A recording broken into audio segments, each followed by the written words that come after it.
जगतगुरु श्री रामानंदाचार्य भगवान के 12 शिष्यों में श्री स्वामी सुखानंदाचार्य जी महाराज, जो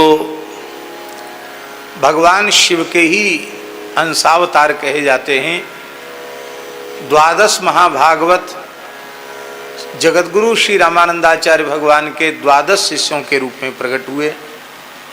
उनमें ब्रह्मा जी महाराज श्री अनंतानंदाचार्य जी के रूप से, नारद जी महाराज सुरेश्वरानंदाचार्य जी के रूप से, शंकर भगवान सुखानंदाचार्य जी के रूप से, सनकादिक भगवान नरहरियानंदाचार्य जी के रूप से, कपिल भगवान योगानंदाचार्य जी के रूप से, मनु जी महाराज संत पीपा जी के रूप से। पीपा जी की भी आज जयंती है। चैत्र पूर्णिमा को ही पीपा जी का प्रादुर्भाव हुआ। झालावाड़ गागरोनगढ़ में पीपा पीठ में बहुत दिव्य भव्य उत्सव मनाया जा रहा है। हम व्यासपीठ से श्री पीपा जी के चरणों में भी प्रणाम करते हैं। प्रहलाद जी महाराज के अवतार श्री कबीरदास जी महाराज, जनक जी के अवतार श्री स्वामी भावानंदाचार्य जी महाराज, जो संत ज्ञानेश्वर निवृत्तिनाथ इनके पिता हुए। भीष्म जी के अवतार श्री बांधवगढ़ में नापित कुल में उत्पन्न श्री भक्त सेन जी महाराज, सेनाचार्य जी महाराज। बलि जी के अवतार राजस्थान की धरती पर जिला टोंक धुवन कला गांव में भक्तराज जाट कुल में अवतीर्ण श्री भक्तराज धन्ना जी। सुखदेव जी के अवतार श्री स्वामी गालवानंदाचार्य जी और धर्मराज यमराज के अवतार संत श्री रैदास जी। ये 12 महाभागवत जगतगुरु श्री रामानंदाचार्य जी के 12 शिष्यों के रूप में प्रकट हुए। उनमें सुखानंदाचार्य जी महाराज जमात लेकर प्रयाग के निकट जो कड़ा गांव है उसमें पधारे। इस कड़ा गांव में ही मलुकदास जी का जन्म हुआ।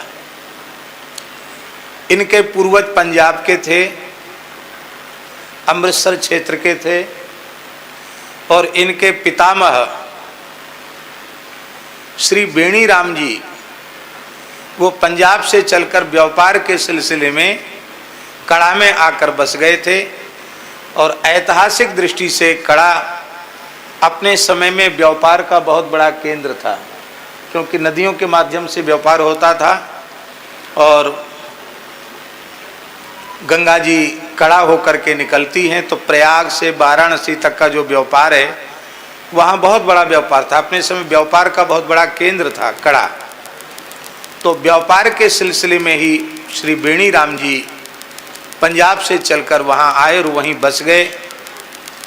बेणी राम जी के ही अतिथि हुए श्री सुखानंदाचार्य जी महाराज। संतों की जमात उनके साथ थी।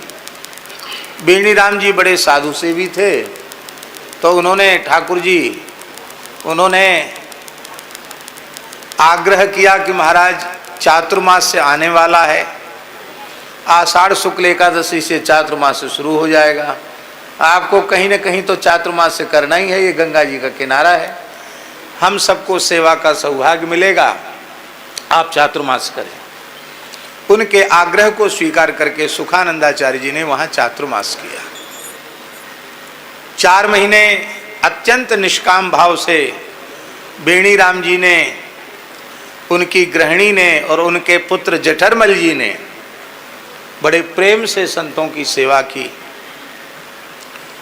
प्रसन्न हो गए। भोले बाबा के अवतार तो है ही हैं, भोले भंडारी, आशुतोष अवधरधानी। तो आपने कहा कि हम तुम्हारी सेवा से बड़े संतुष्ट हैं, कुछ चाहिए? तो बेणी राम जी की पत्नी ने कहा कि बाबा,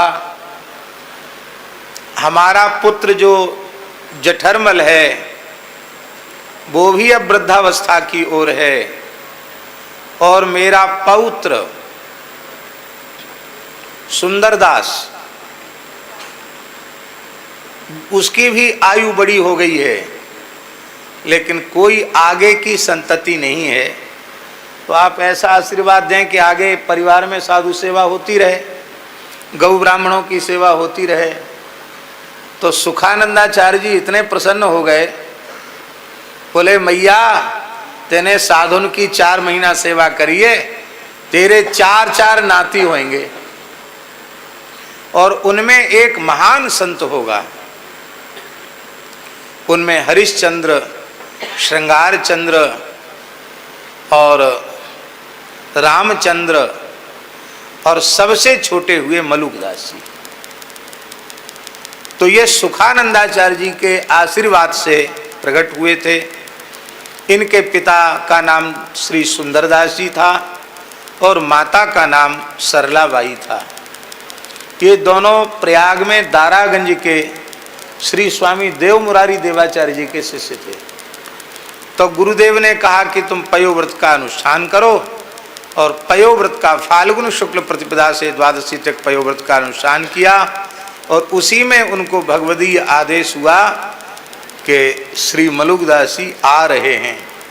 और वही मलुकदास जी महाराज संवत 1631 में बैसाख कृष्ण पंचमी के दिन मध्याह्न अभिजित मुहूर्त में माता सरला देवी की दक्षिण कुक्षी से प्रकट हुए। और बड़ा विलक्षण उनका जीवन चरित्र है। महाराज जी 108 वर्ष की आयु तक मलुकदास जी धरती पर विराजे। अपने अंगुल के प्रमाण से वह 108 अंगुल के थे। और अवतार के, भगवदीय अवतार के जितने दिव्य लक्षण हैं वो समस्त लक्षण उनमें विद्यमान थे। सामुद्रिक के अनुसार बड़ा विस्तृत उनका जीवन चरित्र है।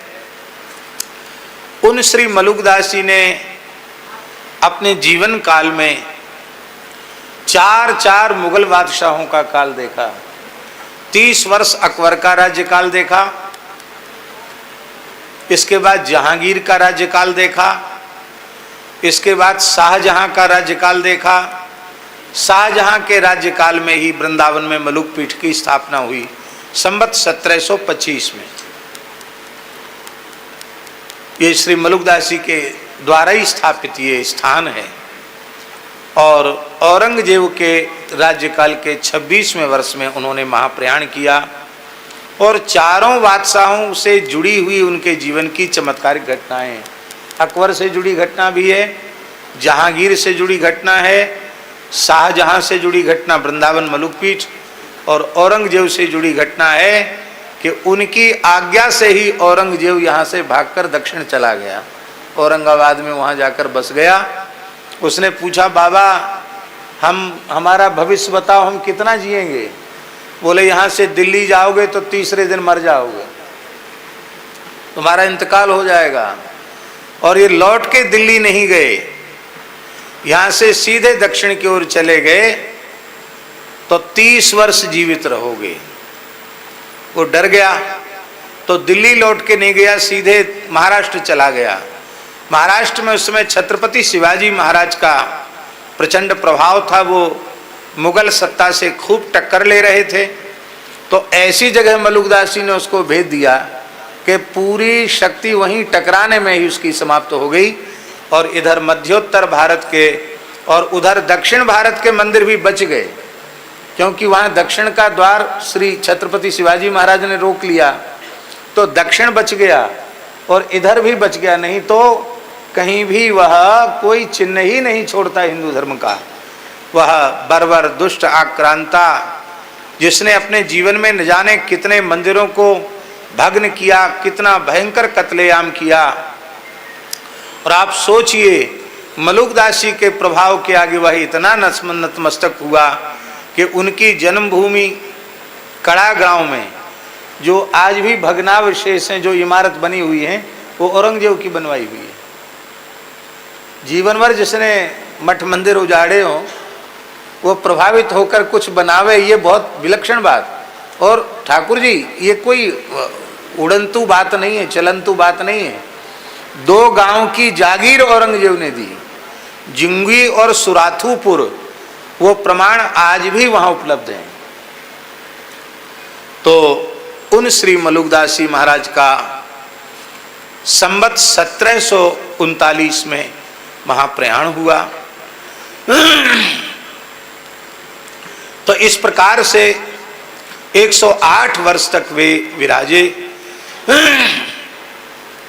पिछली बार 450वां जन्मोत्सव था, इस बार 451वां जन्मोत्सव हम लोग, जयंती महोत्सव हम लोग मना रहे हैं।